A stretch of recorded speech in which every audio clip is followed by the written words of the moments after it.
my kids tomorrow, guys, I could tell you, they come up to me and say, Daddy, I don't want to go to school anymore. What do you want to do? Yeah. Think about this, guys. Kids are gamers nowadays. If I told my dad back in the days where I played basketball, dude, I went all the way to play in Europe. If I would have told my dad, I don't want to play in the NBA anymore, smack me inside. That's what I call the immigrant smack. Yeah. All immigrant parents. It's a good smack. You upside the head. It's a good smack. Yeah, absolutely.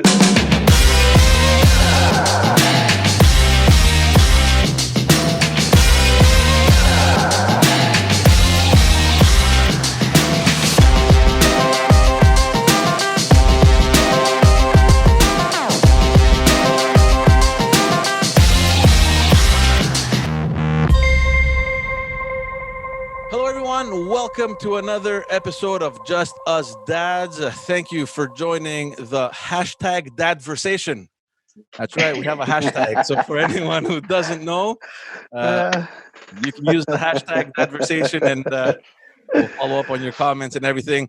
Thank you for joining us. George isn't with us today, but we do have a special guest. We'll get to him very briefly. Before we do so, though, let me remind you that this podcast is available on every single platform that you get your podcasts. And if you're a visual person like myself, you can find it on Facebook. You can find it on YouTube. Go give us a like, share our episodes, comment, I said right? Share, all that. Okay, like. All that good stuff. Give us the love. We have a very special person here today, very busy man. I've had the privilege of having on my other podcast. So excited that he can do this podcast as well, because in addition to everything that he's doing, he's obviously a dad, and that's what interests us specifically. So Thierry Lindor, buddy, thank you for coming, man. Thank you for having me, fellas. Thank you, George. Thank you, Chris. I'm blessed to be on the Just Us Dad. Yeah, I'm not. Look, we're not going to force you to take out the cap, but and this is not to be judgmental, but from the looks of it, you seem to be enjoying this natural, manly ruggedness that we're all going through these days. I'm trying to, exactly, right? I don't know about you, Chris. Do you grow your beard usually, or? I usually have stubble, but now it's like I don't care. It's the I don't care look.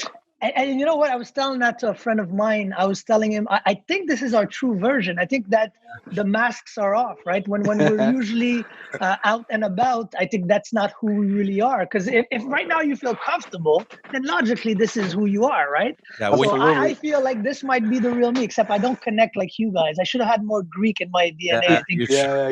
We have hair everywhere, man. We have hair everywhere.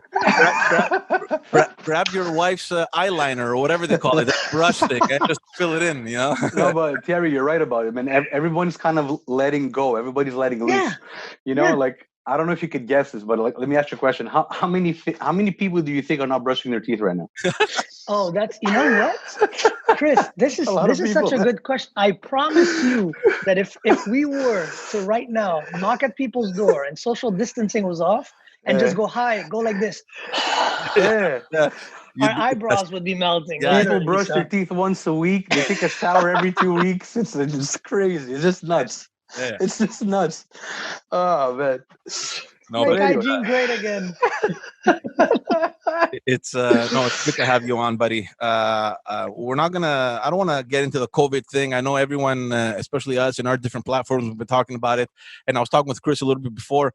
I think we should talk about what people are really interested right now is the aftermath, right? Because everyone is kind of wondering, when is this over?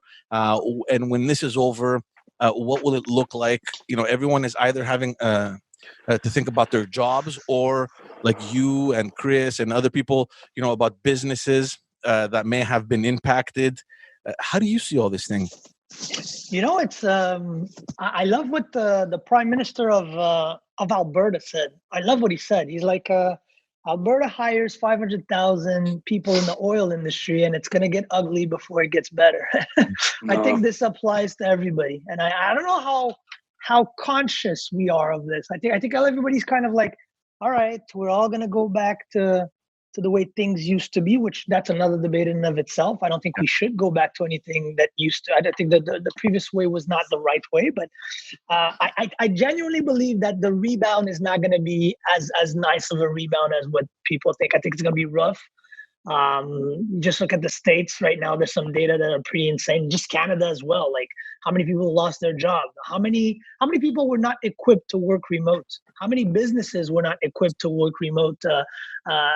It's as if we're always reacting as human beings. It's tough to be proactive. When people are proactive, they're Elon Musk, right? When they're proactive, they're Jeff Bezos. They're proactive in politics. They're Bernie Sanders or Andrew Yang. They have these kind of forward-thinking kind of ideas that everybody calls crazy. But I think overall, 98% of human beings on Earth are pretty reactive with the way they do things. And yeah, I think it's going to be rough, man. I don't anticipate this. I come from the real estate world. Real estate is either going to, depending on what the government does, it's either going to crash hard for a long time, or it's gonna stagnate for a while. After 50 years of positive increments, I think it's gonna be rough. It's gonna be a rough one. How is it? Why? Because people are gonna be afraid to visit, or we're gonna keep this kind of mentality going forward. You think, or that in the real estate industry, at least, and as well as entrepreneurship as well, I think there's gonna be two types of people. There's gonna be people that are looking forward to getting back to business, and those they're going to be seen as overtly salesman-ish, if that makes any sense. Whether you're an entrepreneur and you're like, hey, let's get back into business, while your neighbor's suffering, you're like, hey, what kind of douchebag are you? I'm suffering and you just want to get back to business.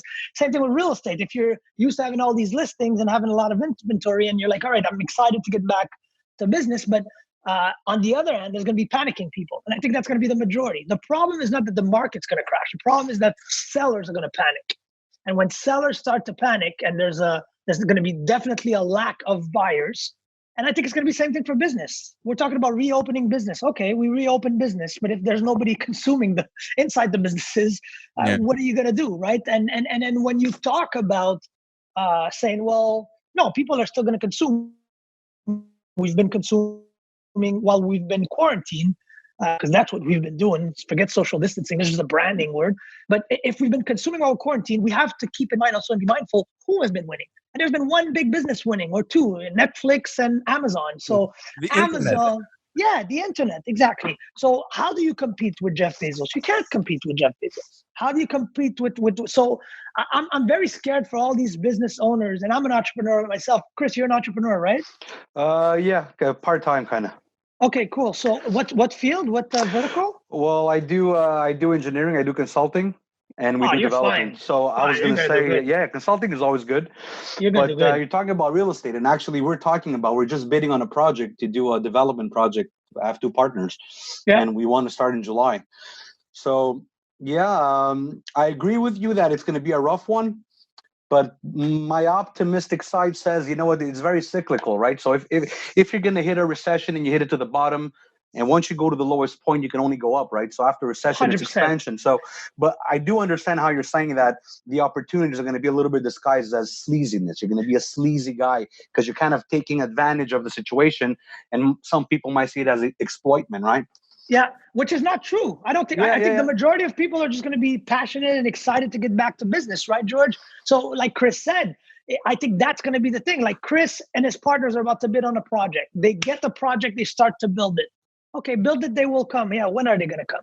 You know what I mean? It's not so much. And if you go massive on the marketing and you get creative on the, you know what, we're going to kick you back this, and we're going to help you with your down, whatever. We're going to help you with your electroménager and all that stuff. Then it's like, okay, he's desperate. Okay, he's pandering to all these So I think it's going to be rough. And to your point, Chris, I don't. Of course, it's going to rebound. The question is, are we in a U-shaped recession? Are we in a V-shaped recession, which I think we're not? Are we in an L-shaped recession? Yeah. And technically, we're not even in a recession. GDP for 2 quarters in a row. We're only going to be in a recession officially, according to the economic words and basis points of a recession, by September. It's impossible to be in a recession before that. So once it hits, my fear is that the clickbaiting. Can we curse on this podcast? No? You can do whatever you want. Yeah. Okay, so the all that's cursed, man. All that's cursed. Okay, so those media, So we're gonna go through June. June's gonna get smooth, and then April, and then boom, it's gonna be like, okay, in September, it's officially a recession, and the medias are all gonna write about it, and they're gonna bombard everybody with, oh, it's official, now it's a recession, and then it's gonna slow everything. So what should have been a U, I think, might end up being like a almost like I hope it's not an L, but I feel like it just might be an L shape. You think? Well, you know what? I think from the different readings I've done too, and I agree with you on it is a lot of people don't call it a recession. Some people call it a recession. I think what we can agree on that it's not a massive depression. So it's not a massive depression like in 1929 where now you have to bring in Keynesian economics to trying to bring the curve back up. Correct. So they'll stay in the recession maybe a little bit longer. People are being very, very careful with this. That's why people are not taking risks. And that's why everybody's freaking out with this quarantine, because it's like, why are they reacting so much? Because there's other people that believe it's not as bad as it sounds. You got it. All this is a protection. This is a protective system to make sure it doesn't go into a bad depression. You got it. My fear also is the printing of the money, right? Yeah. There's going to be, and George is a expert. Yeah. We're going to pay for this. Listen, I saw a stat that was so scary. Germany, was it Germany? No, England. England got out of their debt for printing money around World War II. Yeah. In 1944, it took them until 2006 to pay off their last debt to Canada and to the. I was shocked. I was like, what? From 1944 to 2006, they were paying the interest and a little bit of the capital of a debt. Yeah. So that debt, just in adjusted value of what's been Trudeau's printing money right now. Yeah. Our kids are gonna pay that debt. It's gonna take at least 100 years to pay off those children. And we've had this conversation so many times with Chris, man. I think we were screwed even before COVID. I honestly think those accumulated deficits that we had were, they were screwing us way before that. But just to get to your point, and probably by the time that we air this episode, this will be old news. But the government of Quebec today announced that they're slowly they want to start the economy up again progressively. You think that's all a facade? I mean, do you think we're still going to hit that wall come September, or they're just trying to slowly bring in some money so that we can avoid the worst coming up ahead? Such an excellent question. I think right now Legault he's in PR and communication mode. That's what I do. I think Legault, they know the stats. They know exactly how many people are going to die from this in the next couple of months. They have those stats. There's no way they don't have those stats. They know exactly the GDP is going to get hit to how much. They know exactly. They have the stats. I think right now they're in PR mode. It is the popular thing to say, hey, great news. Businesses are going to reopen, but there's not going to be any customers to go there. I think what they don't know is if people are going to get really, if there's going to be if there's a second hit of this, I think Legault could cross his ass out on this one. Here's the thing. Even before they took these measures, they were predicting a second wave. Here's what I fear. And I saw that happen in my own family, because my sister, as soon as this hit, she took my parents. They went up north. We have a chalet. She took the kids. Smart. And they all left. They've been there for like 7 weeks because her husband works at the Jewish hospital. So she went into a little bit of a panic thing. She's like, look, you work at the hospital.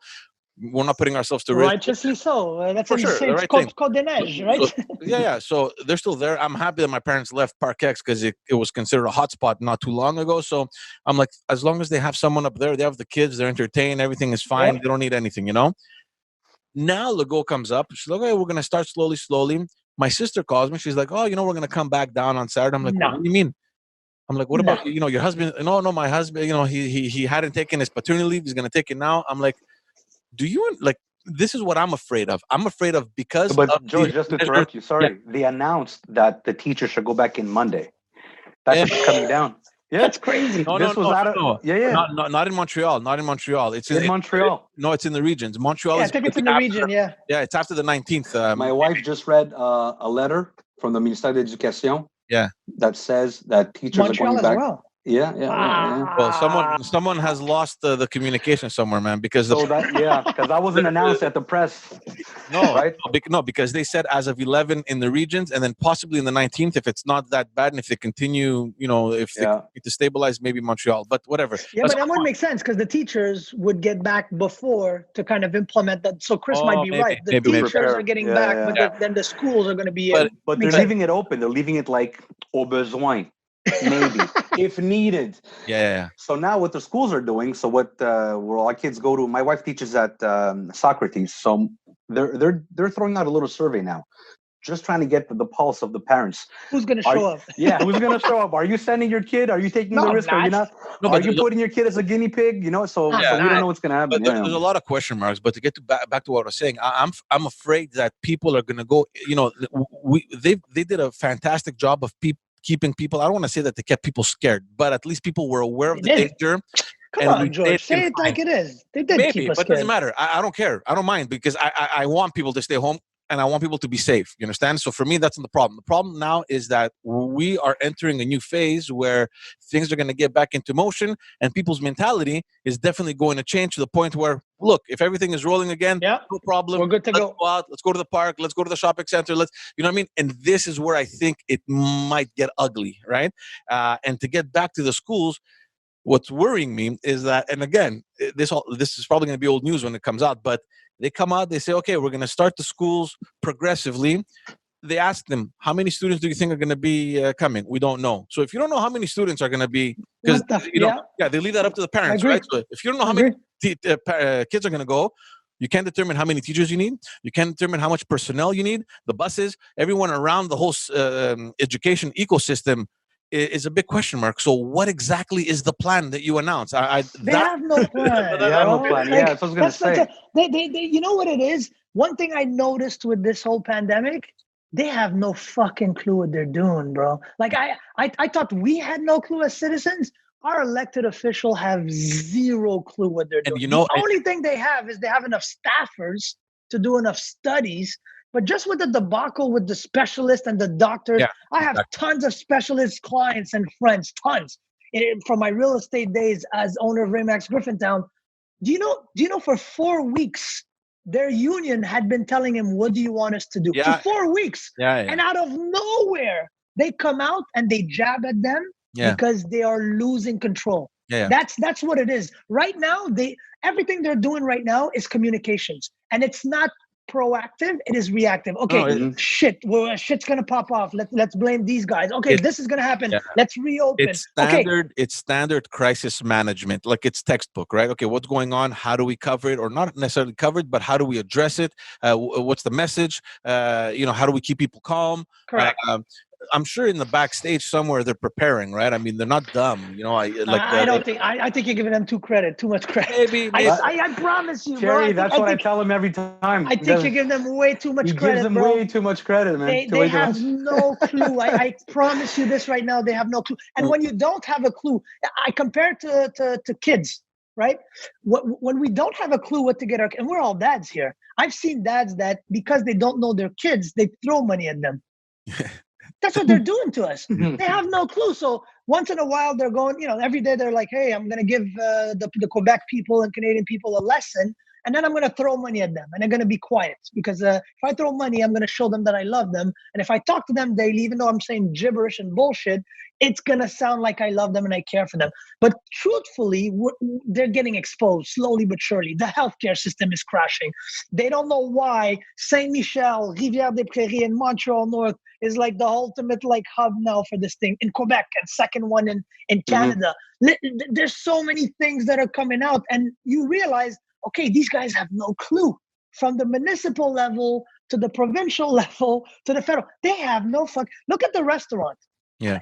And I talked about this the first week that this happened. I said, if I was prime minister, if I'm prime minister, the restaurants paid the 1st of March, but they can't operate starting March 15 because you told them to close. Yeah. How much food was thrown? Oh yeah, you have to feed the homeless. Well, the first thing you should have come out with is a project to buy back the food that was purchased. You told them to not operate. They paid their first.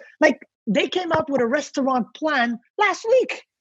They have no clue. Look at the mortgage industry. You want to really put money in pockets of clients right now, of Canadians? Bump the mortgage right now, tomorrow. Announce it, 35 years. Bump also the penalties. Banks, you're getting all these billions of dollars. This is not a bank-made crisis. So your stocks are gonna go up because we trust you guys, and this is not 2008. So we're gonna pump millions into banks, trillions into banks. So we're gonna give you millions. Your stock is gonna go up. You cannot charge people for canceling their mortgage. Yeah. The same way, did you notice 5 years ago, they introduced a law. They said, from now on, it's illegal for telecommunication company to charge penalties when you cancel your phone. Yes. What remember this, Chris? Yeah. What ended up happening? I could go with Rogers one day and tell Rogers, you know what? Go fuck yourself. I'm gonna go to Telus. You I'm drive gonna go to competition Video up. Competition Thank you, up. Chris. Yeah. So if you do this to the banks, what do you think would happen, George? The same thing would happen. If you go to the banks and say, for the next 12 months, Canada's bleeding, you can't charge any penalties. Everybody, and that would actually boost the real estate industry. Everybody would get on their phone and say, I'm renegotiating my mortgage. 2.05% as of yesterday. Variable rate, 2.05%. You want to put money in Canadians' pockets right now? 35 years, you're going to save $400 every single month. Cancel penalties, and the CMHC, if somebody sells during this crisis, reimburse them the premium that you charge them. Yeah, those are concrete measures you could take right now to put money in. Why are they not thinking about this? They don't, and you know why? And just to go back to what we're saying about not having a steady plan, they announce a measure. A week later, they discovered that there's loopholes or gray zones, but they come back to correct it, right? So okay, take the money. It won't work. Like, see, look, Trudeau last week announced the benefit program for students. Okay. Yeah. Great He's program. buying votes. He's buying votes. But it's I agree. It's not a great program. Those aren't the people in need. They're not the people in need. Well, look, I agree with that. They're not, but they still have a need, and the reason he's doing that is because they didn't qualify in the other program. So there's always these new things, and now you're going to see in this program they forgot an entire population of student parents that because they're parents and they don't work, they don't qualify for the $2,000 a month.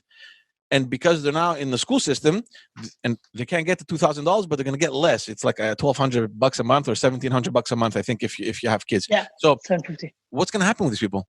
I'm a parent, so I should, I should be getting the $2,000, but I don't qualify because I'm a student. Now I'm a student. You're giving me less than what you're giving me. So that's going to create a whole. And there's a lot of parents that are in school now. George, he's buying votes. It's simple. Well, what's the best way to do a marketing campaign during a pandemic without doing a marketing campaign?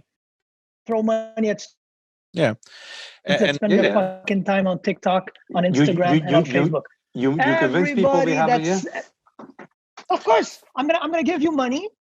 You know how many students right now are going on social media? I see them because they follow me. Yeah. Yo, shout out to Trudeau. I'm making more money than I ever made during my semester. I never worked in my semester. That's what they do. They're taking online courses at Cornell. They're taking online courses in the States. They're getting certificates from American Ivy League schools, and they're getting paid. Yeah. They're getting paid. And I'm just going to paraphrase Thierry because I believe that. It's not to double team you, George, but Trudeau created a problem. He created a problem. He made people believe there was a problem. He then kind of solved it for people that didn't really need it to be solved. And now he's a hero because he's going to get votes. It was very, very simple. Trudeau is getting reelected, guaranteed. And he shouldn't, but he will, But he did it. He's not helping. And just my 2 cents on that, man. Don't forget that this is... I don't give credit to the politicians. I'm on your side on this one, Thierry, because I find that we had a whole podcast on how, maybe the whole system is not done properly. But anyway, don't forget, it's an experiment. It's unprecedented because no one has ever had to deal with it now in this age, with this technology, with these kind of people. Yeah, we've had pandemics in the past, but nobody had to deal with them like this, with so much social media and so much awareness and so much live, right? Mm-hmm. So it's unprecedented. It's experimental. A lot of trial and error, and a lot of these dates are thrown as bait. It's like, here, let me see how people react. Totally agree. Yeah. And then it's like, so totally agree. They don't know what they're doing, but you know what? Eventually, they're going to kind of fix it by trial and error. Yeah. And you know what? For most people, that's fine. It's okay. We'll have to accept it. It's test balloons. Let's throw the test balloons. Let people react. Let's test it out. What worries me, and like we said before, even before COVID-19, we were in a financial situation in Canada that in the future generations was going to be problematic. What's going to be even more problematic now? Imagine all these programs, and this is what I want to hear from you guys. I think I know Chris's opinion, but how easy or how difficult is it going to be to remove these programs once you've established them? And let's just understand that. Let's just understand. Great question. They're not going away, right? Go for it. Hypothetically, assume that we're in this until the end of 2020. Okay, you're injecting hundreds of billions of dollars. I am not convinced that you'll be able to, from one day to the next, say, okay, well, now we're done. We're back to normal. Give me back the money. This program ends. This is the hole, I think, that we're digging ourselves into. And it's going to create a society of just welfare, fucking thirst people. You know what I mean? And not to judge anyone, but no. For me, that's a problem. It's a problem when you create a society that are dependent so much on government funds rather than going out, finding a job, making the economy work, or starting a business or whatever the hell they want to do. So first, also let's agree that they're giving us what's out. Like, let's start with that. Like 100%. Everything they're throwing at us right now is our money. Yeah, but at the same time, you're gonna have to be paying it back. Of course, granted. But I think the real question we have to ask ourselves is who's gonna pay for it and who should pay for it. Yeah, my grandkids. And again, exactly. So what I do agree, and what I want to say straight out loud is what Trudeau's doing right now is what any smart elected official would do. Yeah. Okay. The first thing, I personally, I am somebody that would rather have Trudeau do it than Andrew Scheer. That's my personal opinion, because I don't trust Andrew Scheer running this in this pandemic. I think it would have been scary, super scary. Might have been better for businesses. Might have been better for a certain percentage of us. Let's say the Pareto law. 20% of us would have been very well off. You're seeing it more on the social aspect, because on a social aspect, this would have been terrible. This would have been terrible. No, because the liberals are more prone to these social programs that way. That's why multiculturalism and all that stuff. Okay. Yeah. Okay, so, I agree. Okay. So I want to start off by saying this, and then the next point is I don't think Trudeau's going to make any. We do it right. Do you take the iPad from your kids when you're trying to be intimate with your wife on the second floor? No. This is a Just Dad podcast, right? See, my wife is in the living room right now. Right there, she's laughing. She's preparing the iPads. Am I going to take away the iPads from the kids when I'm trying to do something? Yeah. The first thing is we're not going to see any changes until they get majority in government and they get reelected. That's the first thing. Second thing is I think we are slowly migrating towards UBI. What's UBI?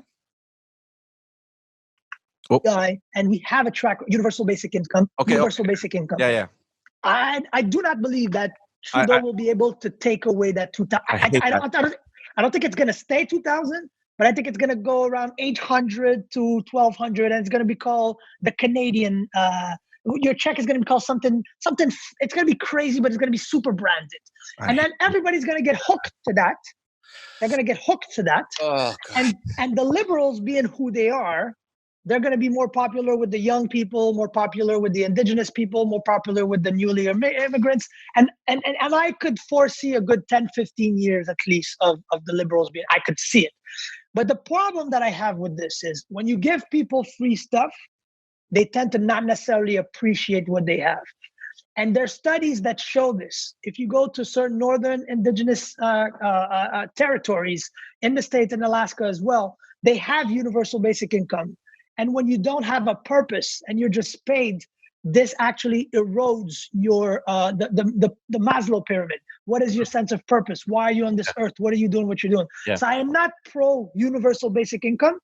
Instead, what I would do is I would work towards making schools free, public transportation free, and providing people with one meal a day for free. I would not focus on giving people money, but I would give them things that would force them to get up and get out and do something. That's like right. The rap song says. You want to focus on the motivation, the incentive.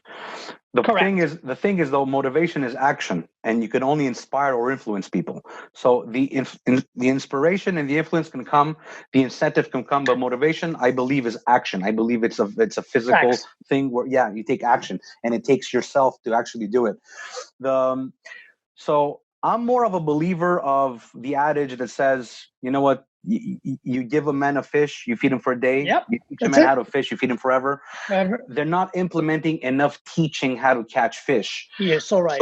So what you do is when you just give money away, first of all, the government to give money away has taken it from somebody to give it away. Yeah. And every time a person gets something without working, right? Somebody has worked without getting something. Correct. So these equations are never going to balance. Yeah. So I agree on the incentive. I agree on getting people to do things, but I totally disagree with the universal basic income. And I think that's I'm on the same page as you. Yeah, and I think that what you're seeing right now in the U.S. and here is, there is a little bit of a tendency to at least think that way. And I'll agree with George on this one. I think that's dangerous. I think it's dangerous because already we're a debt-based economy with a lot of inflation. You spoke about printing money. Oh, yeah. You print money, inflation goes up, value goes down, your dollars don't buy anything. It's over. And it's fine in a recession when you start consuming. But if you think about how many people don't have cash or don't have investments, all they have is credit, dude, you're not really consuming. You're using credit to consume, and that's going to cause even more. The next big crisis. You're so right, Chris, and there will be one. Every 10 years we fuck up. Yeah. 1980, 1987, 2001.com, 2008, and now this. Every 10 years for the past 40 years, human beings we fuck up. The big difference now is nobody saw it coming because it's a natural one. Right? Yeah. It's natural, so it's not bank related, it's not .com related, it's not interest related. But the next crisis is going to be a credit card debt and student debt crisis. The student debt crisis in the States, and it's proven. After 2008, the people go back to school. Whenever there's a recession, people have it's kind of innate in us. We feel the need to add another in code and right? We want to get maybe if I go study programming, maybe if I go study AI. So it's proven that every recession, the enrollment in school, specifically Ivy League. So McGill is going to make so much money, bros. Oh, yeah. McGill is going to kill it. A continuous study department is going to explode. So this is going to be the next crisis. That's why if I was the government, instead of focusing on giving cash, I agree with Chris, don't give me a cake, give me the ingredients to do the cake. Make me want to learn to do that cake. And don't give me a job. If I was on Trudeau's administration, I would pump at least billions of dollars into startup fund money. Mm-hmm. And if you bank right, I said this recently, let fucking Cirque du Soleil die. Let all these big companies, let them die. If they can't save enough money for tough time right now, like we're saving money, let them die. Yeah. And take that 900 million and give it to literally 100 startups. 9 million. Yeah. I create 10. Your feet, Terry, we kind of missed the last little bit, man. The interest should say we're going to create Canadian companies that are going to pay for free school, free public transportation, a meal a day. But I'm not for the 2,000. Instead of 2,000, give me $800 a month of value and allow me to go to school for free. That's going to push, I think, the economy, and that's going to drive a massive rebound. Terry, you cut out there a little bit, man, and your feed is kind of paused. I don't know if everything seems normal from your end. Oh, hold on, we lost him. There he is. He's back. Sorry, guys. Sorry. Oh, man, it's technology. We got to deal with it. Man, you just said something and you literally just blocked the internet, man. You just made it all collapse. It's a conspiracy. They're trying to shut us down. They're trying to shut you down, man. But hey, I'm curious, guys. What do you guys think about Sweden? Because I'm looking at the numbers right now. Ooh, the road. Listen, they did it. They did it so differently. Yeah. They have 20,000 cases. They only have 2,300 deaths. They didn't shut down nothing. They focused on the vulnerable people. They focused on the black and brown people, the old people, the disabled, and nothing changed. Yeah. I was on a live stream actually on Friday, and we spoke a little bit about this. Here's the problem I have with Sweden. Sweden has accepted and understood the science, but they said, fuck the science. They had a plan. We're going to go our own way. And their idea is that we're just going to let everything go as normal, and we're going to develop a self-immunization, whatever, a communal immunity. Yeah, and that's what virologists say. Here's the issue. Exactly. Eventually, but in order to reach that level, you need over 70-80%. You know what I mean? So by the time you reach there, you're putting so many people's lives at risk. And the example to counter what Sweden is doing is to see what Greece is doing, because they have very similar populations. We're talking about 10, 11 million people.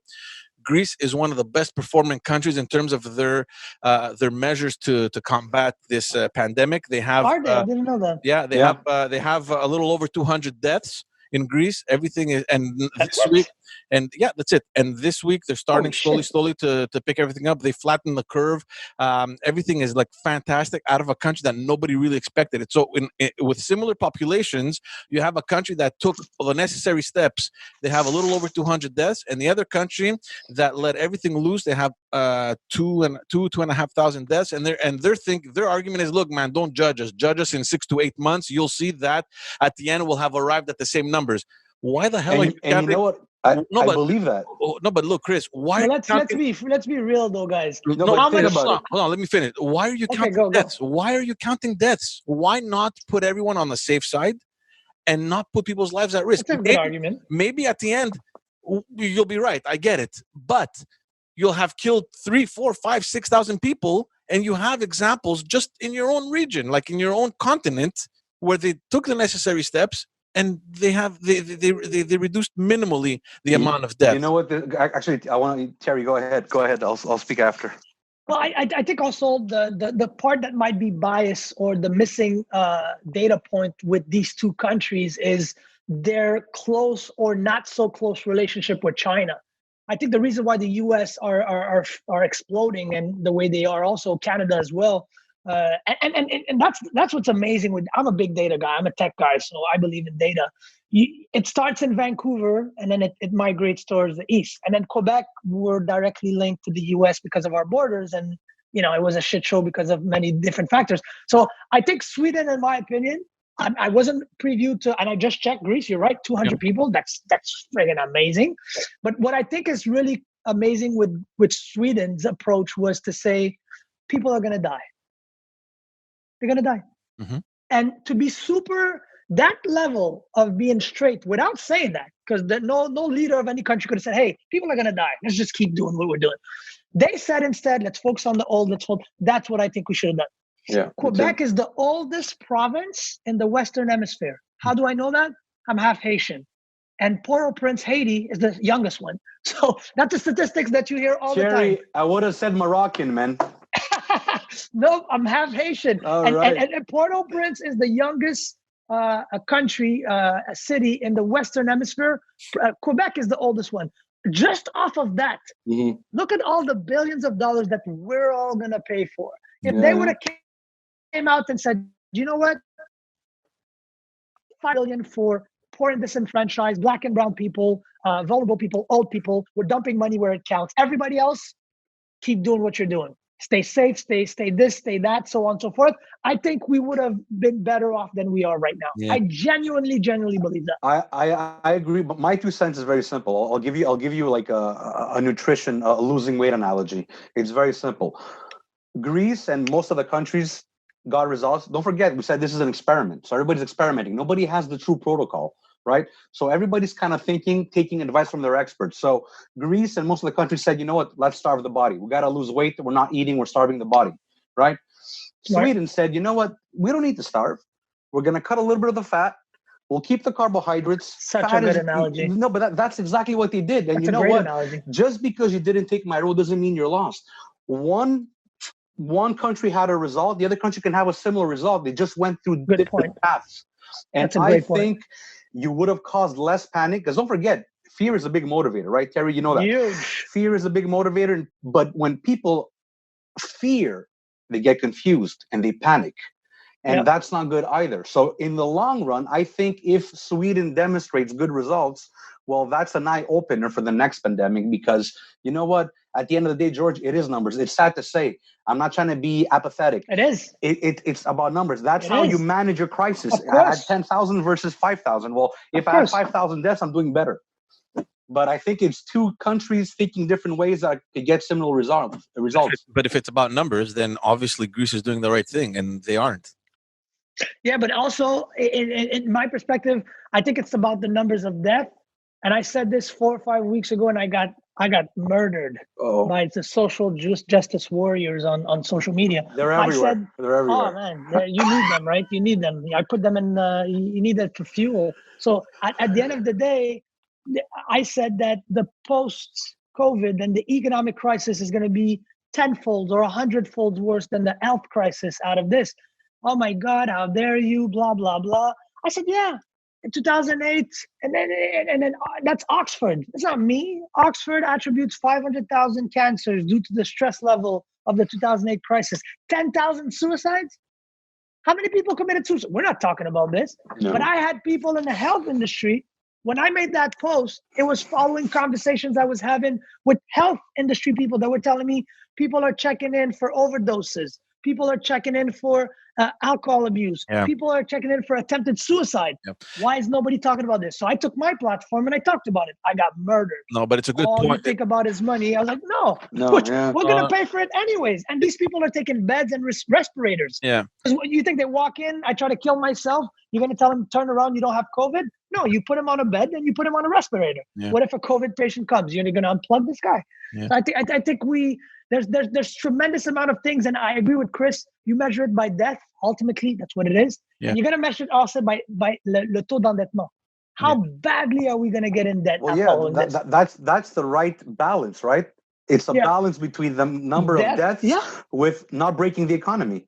Yeah. So that is obviously like a guess game. It's a guesstimate. It's like, how well can we get that balance perfect? And nobody's going to get it perfect. You know? Yeah. But then me and you are not ministers. But no. I promise you this, Chris. I promise you this.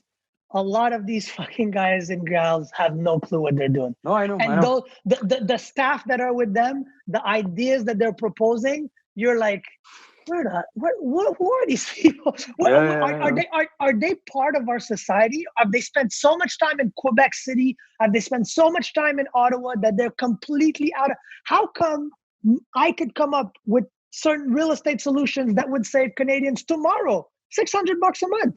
And you're talking about, because you have two things to do. You have fiscal policies and monetary policies. Monetary is the Bank of Canada. They're doing everything right. 0.25%. Good job. Why are you focusing on fiscal? Fiscal is for what about the people that don't have tax, that aren't up to date? How many of us are not up to date with our taxes? Mm-hmm. Like, let's be real here. Like, you're putting in place a bunch of stuff and some people don't even qualify. Some people don't even know how to get there. I'm just going to speak for my community. In the Black and brown community, we're estimating 200,000 businesses have been approved for loans. 200,000. We're estimating that less than 100 Black-owned businesses have gotten access to that fund. Mm-hmm. And I say, well, how many? I missed the number. Less than 100 on 200,000. Less than 100. How many? And then a lot of, for example, you talked about this, George. They come out with something, say $50,000, and then they change it because like, oh, nobody qualifies. It's like they're out of touch. Chris, you know this. If you're a business owner, do you pay yourself a salary or do you pay yourself dividends? You pay yourself dividends. Depends.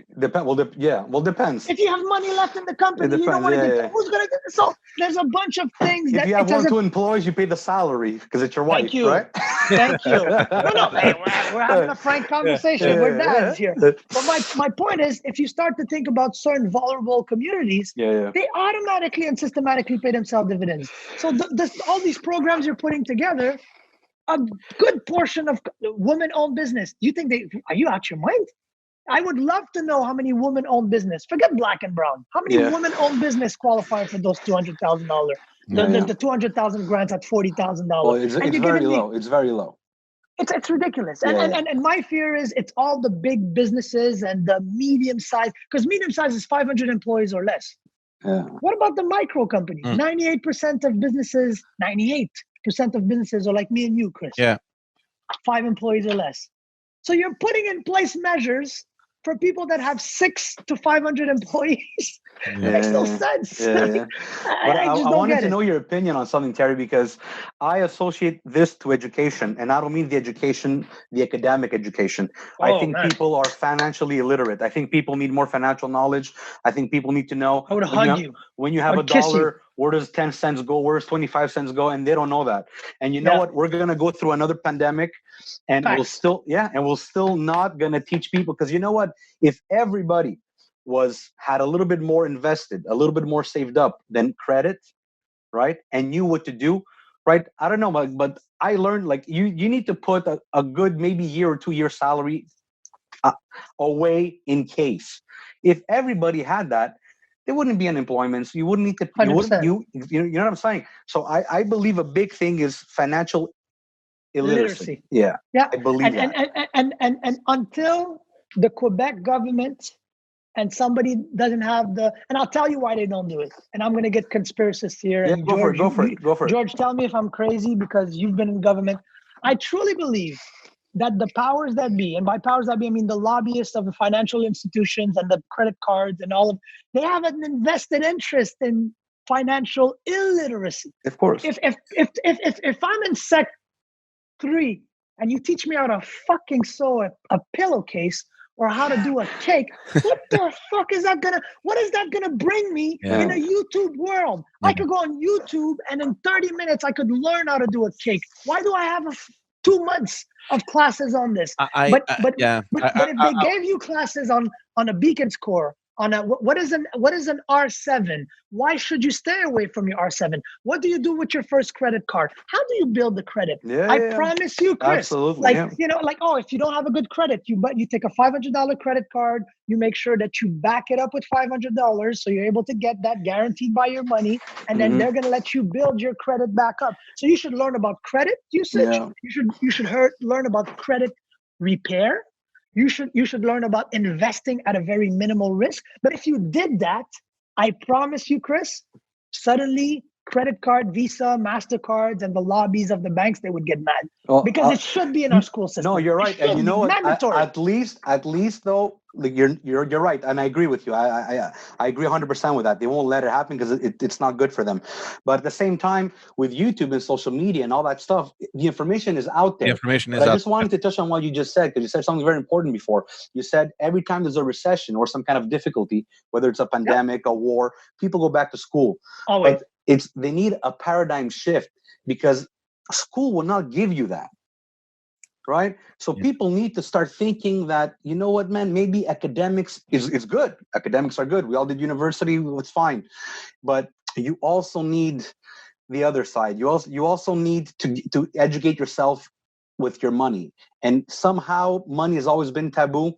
And with all the information that we have here, people are gonna gravitate to a school. Very little people are gonna say, hey, how can I fix my future by understanding money more? Mm-hmm. Yeah. You know, and that's another issue. That's why there's a silver lining to this, Chris. Deloitte just came out with a study. They come out with a study on my generation, the millennial generation. In 10 years ago, we all wanted 30% entrepreneurs or high-level C executives, right? Who wanted to be Kerry. Say that again, because you froze again. Yeah, because you froze. Say that again.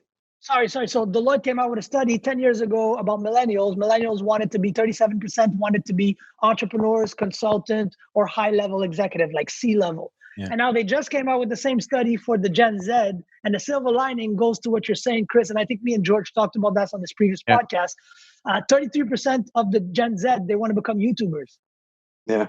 My son wants to become a YouTuber. Yeah, and I promise you this. If your son takes an hour of his day and types credit repair, he'll never have a problem with his credit ever in his life. If he types best way to buy a car, he'll never pay for a car because he'll invest the $300 every month for the next 36 months. And by the time he's done with 36 months, he'll have made enough interest and he'll be able to buy the car cash. So all these little tips that you could consume on the go that even my generation of late millennials are not privy to. I have that reflex because I'm a tech guy, but most people don't have the reflex to say, hey, I want to learn something. Let me go on YouTube.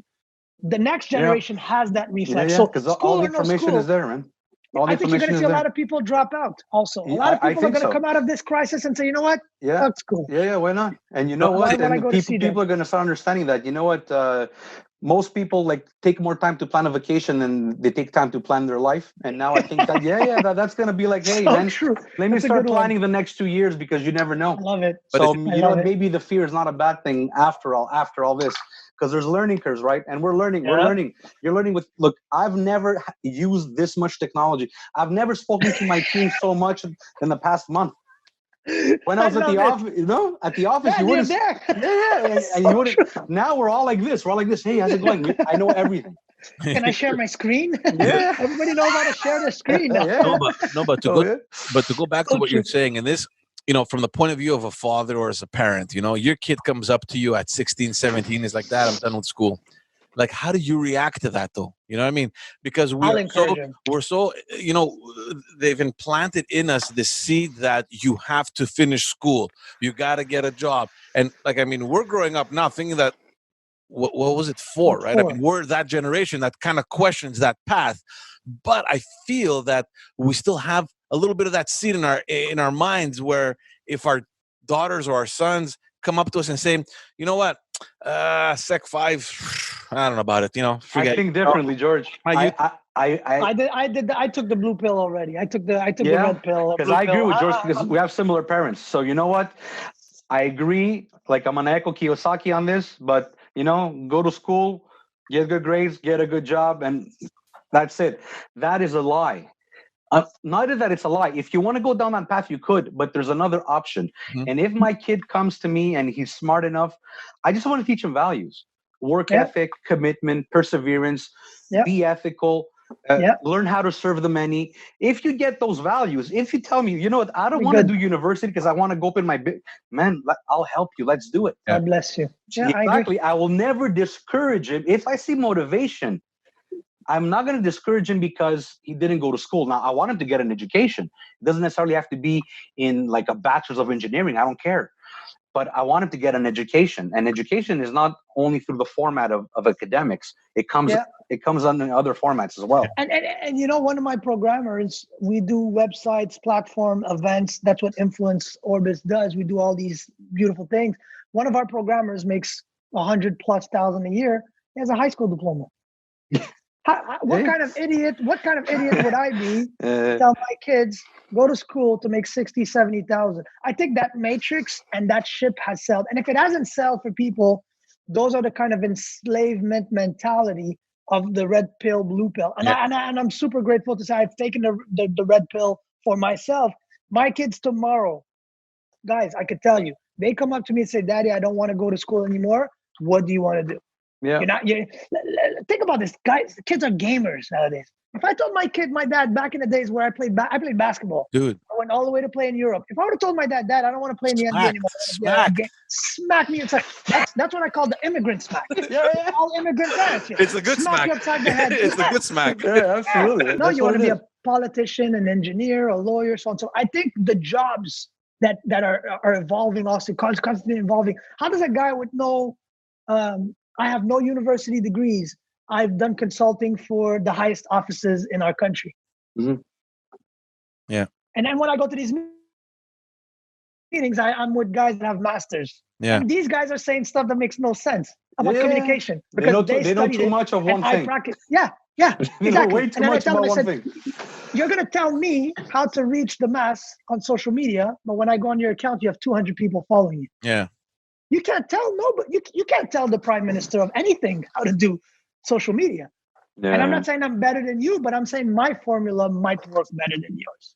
And I think that's where we're going. We're going towards practical experience is going to become more. Yeah, and it's a new world, man. It's a new world. And George, just to go back to what he said, because look, we went to the same school.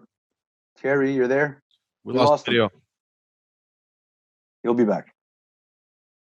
Oh, there he is. He's back. Sorry about that. So I was saying, I went to school with George. Right, we're the same age. We went through all of elementary school together. We met in university after again, and we kind of have that same format parent, right? They're different parents. They have their own characters and personalities, but they're the same kind of parent. They're the parent that says, like he said, you got to go to school. It's the same mold. Yeah, and I think it comes from a good place, right? It comes from it's not like guy was going to tell you, hey man, you're not going to make it. They're not naysayers, they're not haters. They saying, want you to do better than them. Exactly. So what they want is they want to show you a structured way of living so you can get a result that they weren't able to get. Correct. And that is they're passionate about that. Yeah. But you know what? Sometimes it's wrong advice. And why is it wrong advice? Because let's say your dad, whatever, honorable, great, but let's say your dad never made more than $1,000 a month, and you want to go make a couple of million. How is a guy with a mindset or a mentality that can make you $1,000 a month help you get to the millions? Yeah. So you get it. There's a big gap. Big gap. It's a pretty interesting paradox though, because to touch on what you said, Thierry, they wanted for us to have a better life than they did. their 100%. life consisted of them essentially not going to school. So for them, having a better life was get an education. So we did that. And now we're coming full circle where we're going to be like, look, you want a better life than me? Fuck school. but guys, let's give props. Let's give props because Of course. I think about this every day. 100%. My parents, very little, zero education. I could call it zero education. But man, common sense.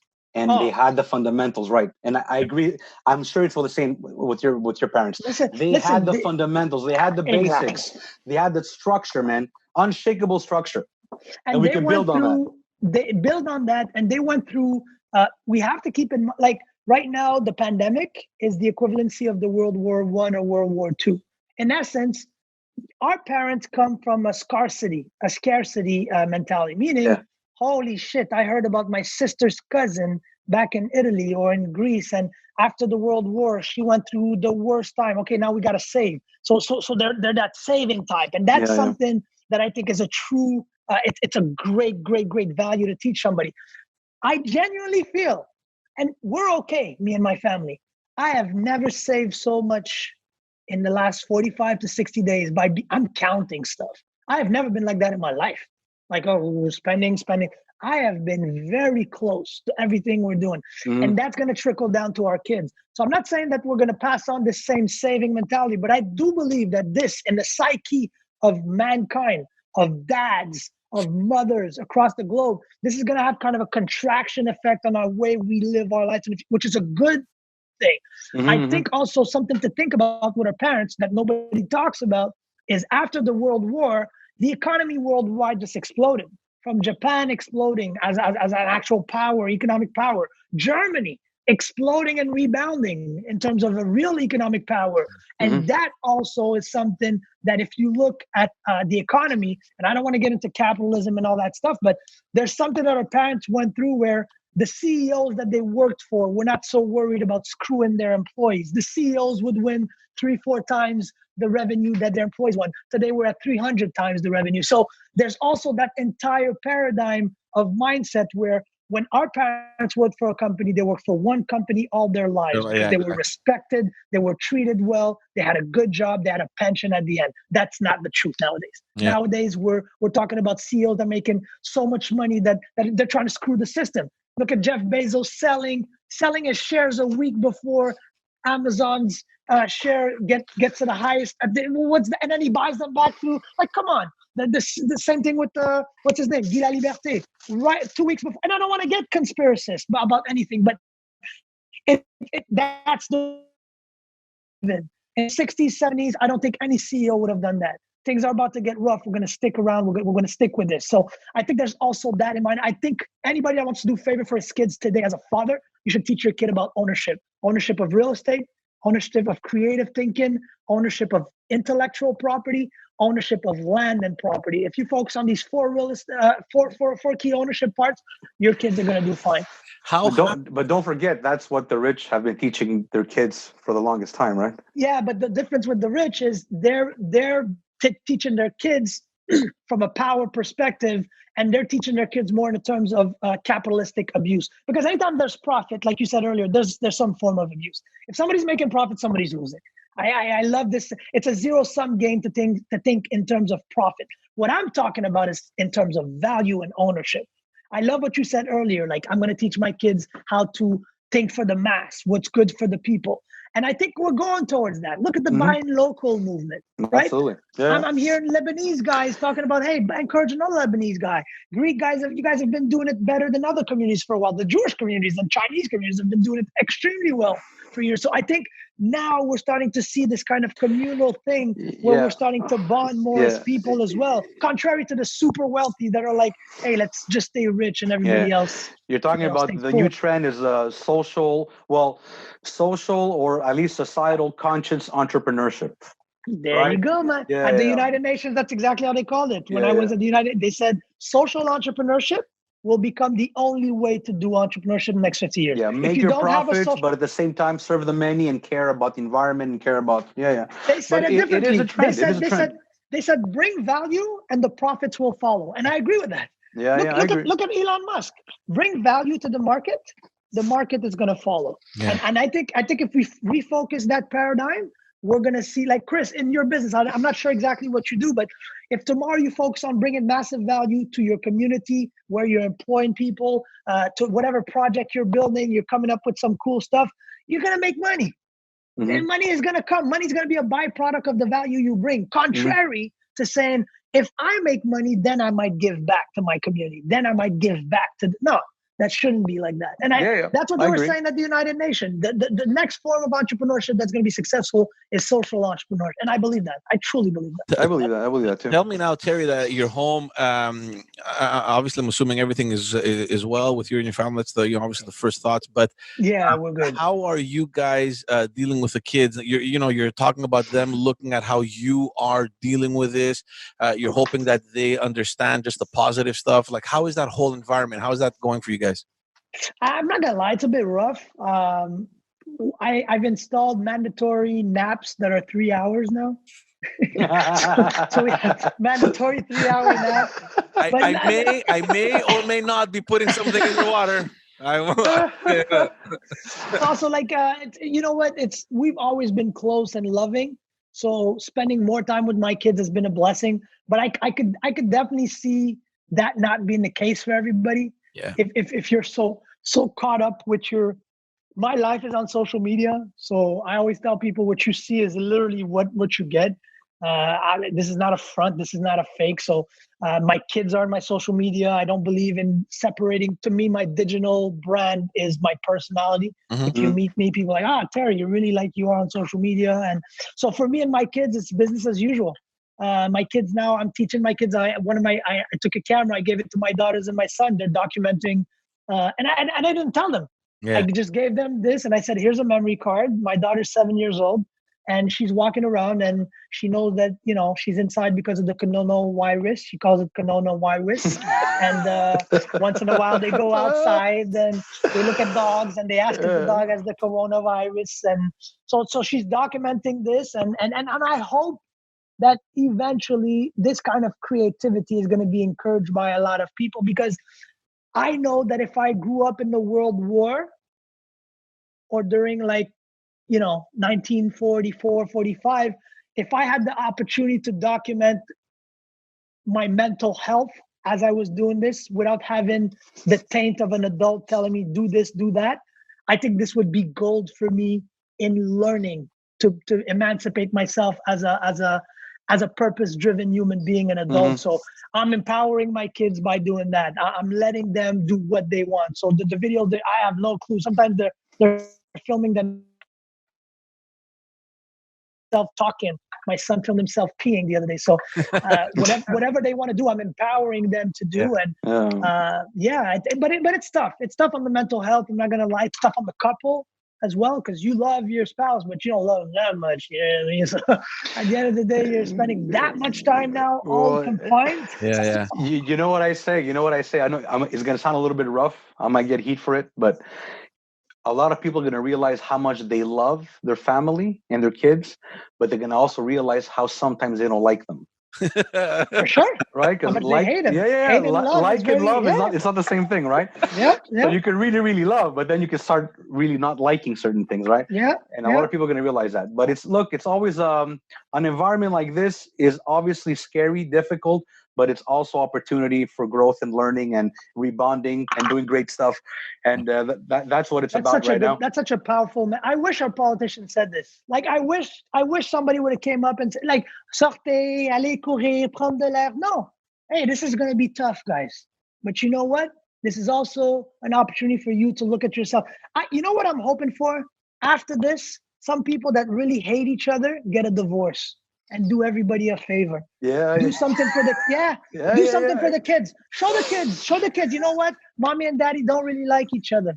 We realize that. And we're not going to be better off this way. But you know what? The best thing we could show you is how to love yourself first before you start to care and love for somebody else. So taking care of I always say my mental health is non-negotiable. I don't negotiate with my partners. I don't negotiate with my clients. I don't negotiate with my spouse. And I definitely don't negotiate with myself. Because most of the time, the people that are the worst with our mental health is us. Yeah. You're shit. You're fucking losing this. You're losing that. You're bad at this. You're bad at that. What kind of idiot are you? So to me, I truly hope a lot of people, and I wish we had politicians that would be honest about, like, nobody talked about mental health. We talk about it quickly. Yeah, it's getting out. They're starting now. They're starting. Look, with science and the new neurologists. Well, there's a lot of new neurologists now that are having a lot of time on the YouTube, and they're putting their things. That's true. Specialists like Sam Harris and guys like that, and they're talking about the AI. He's awesome, Sam Harris. Yeah, but there's information now, and I think people are going to be like, hey, you know what? We can't be ignorant, because once it's out there and you don't know about it, it's like ignorance by choice. It's true. Because it's out there. It's out there now, you know? That's so true. Yeah. So I think it's going to change. It's starting to change, I think, and I'm seeing it a little bit kind of embedded in the curriculum of the younger grades. I'm seeing. Yeah, they are. They start putting, cool. You know, it's a little tease. But don't forget that the teachers don't they don't know this stuff very, very well, right? Like well, they know anti-bullying. Their version of mental health tackling is, okay, no more bullying. Yeah, like, exactly. So they can't really teach it because they don't really know but they're starting. I think it's starting. And it's important. Yeah, I think there's definitely a shift in education. We've had this conversation on other episodes where we talked about the alternative schools that are becoming more and more of a popular thing. I heard about those. Here in Quebec, I remember, we when we were in government, we had implemented them. They're in the process. They're not open yet. I can't remember when they're going to run, but that for me is going to be very interesting to see how they evolve. It was like a pilot project. I think it was 10 or 15 schools across Quebec that they're gonna put in place. I'm looking forward to that, to see exactly how this evolves. But they did. They started it. Have they started already? Yeah. I have a good buddy of mine. He sits on I think they're 2 years old now. 1 year or 2 years old. He sits on like the council there's like 6, I think, in the greater Montreal area. Okay. Or the US has been going on for 10 years. Exactly. In the US, they do only like an hour and a half, 2 hours a day of like sit down classes. Well, we kind of got a taste of it, right? That if you're sitting home with your kids, you're getting a test. You're getting a little taste of it. That's what you're doing. That's exactly it. Yeah. So now, what you realize is that teachers are important as well, though. You kind of understand that they're teaching, they're babysitting, they're disciplining, they're doing everything, right? I said that 2 weeks ago on Twitter. I'm punching in the neck the next person that disrespects a teacher. One last thing. 30 kids. It's not easy, man. And they're not disciplined. They're not in CEGEP or in university. It's not easy, man. Where if you don't like it, you just leave and nobody cares. Exactly. Right? Like of course, you got to sit down. You got to. My kid is 10, so every time I tell him something, because like it's fine, it's kind of my fault because I've told him, look, critical thinking, ask questions. But you know what I get now? Go do your homework. Why? Go help your sister. Why? No, Dad, give me the reason. I'm like, oh fuck, it backfired, man. He's challenging you now. That's so good. That's so funny. That's really good. Tell me, just before we let you go, Thierry, your business now. Have you had any impacts on that? Like, I mean, has it impacted you, or you still managed to do this like kind of virtually and? No, it's listen. At Influence, we're really known for the event part of our business. Obviously, events. That's going to take a hit. Right? Yeah, that's going to take a hit. The last event we did, we collaborated in bringing Greta Thunberg to Montreal, but we couldn't advertise it because obviously this was like a public event for free and everything, and it was part of the mandate. The next big one we were going to have actually May 13th and May 14th was going to be Al Gore. There was going to be Al Gore in Montreal. That's obviously canceled. We have no clue when we're going to reschedule it, to be frank with you. So Al Gore in Montreal, we had Grant Cardone, Gary Vee. We had a bunch of great entrepreneurs that I have tremendous respect for. And so that the event part of our business definitely took a hit. But ultimately what we do is we create platforms. And we like to say physical platform is our event portion, but that's just one part of our business. In creating digital platforms and digital content, video, audio, as well as webs and mobile apps, PWAs, progressive web applications. That part of our business is doing really well. Mm-hmm. And we're also very lucky that not all our clients are private. Some of them are public. So that has been going great for us. We do a lot of community work. I talked about when you bring value to your community will look to you as a reference and as kind of somebody to look to. And a lot of the community bodies we've worked with, nonprofits now, that because nonprofits they just announced $356 million. So you want to talk about getting popular with the liberals? So 356 million is going to go down to the communities. A lot of them had shitty websites. A lot of them had shitty communication strategy. A lot of them had shitty outreach strategy. So all of these people are alive and well. Nobody's getting fired when they're backed by the government. Yeah. So, that's helped influence stay afloat, to be frank with you. Thank God. And that's what I was telling to a lot of real estate guys. Thank God it's kind of serendipitous that I don't fully do real estate anymore. I got my real estate team. I kept my best brokers and I still manage those guys. But if I was still owner of Remax Griffintown right now, those would have been probably the worst 3-4 months of our business. In 2008, fun fact, we went from 15,000 brokers in Quebec down to 11,000. Yeah. So anytime there's a crisis, a bunch of people just don't renew their license and they go back to being teachers or whatever else they do part-time.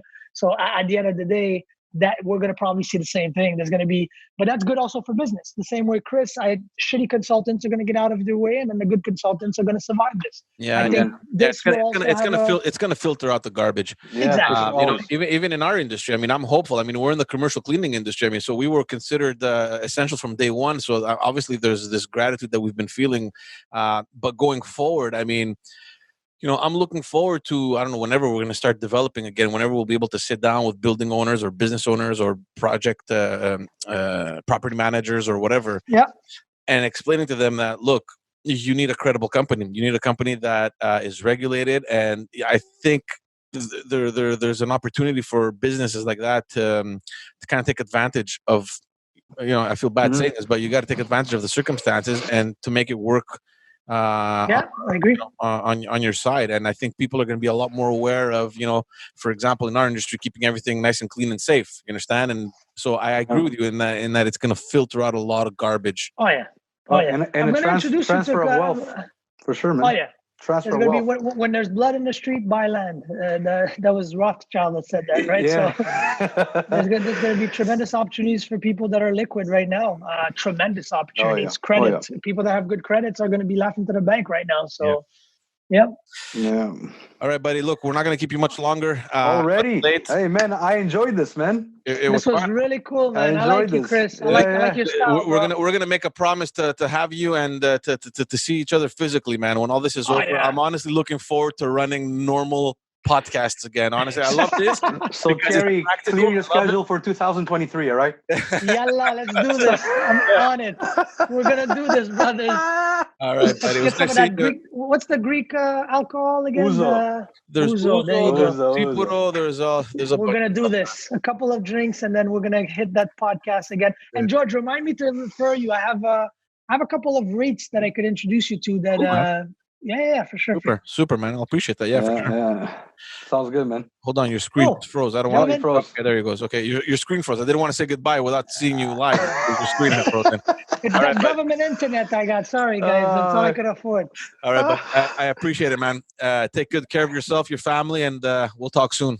Stay blessed, highly favored, gentlemen. Take care. Oh, man. Take care. Buddy. All right. Bye-bye.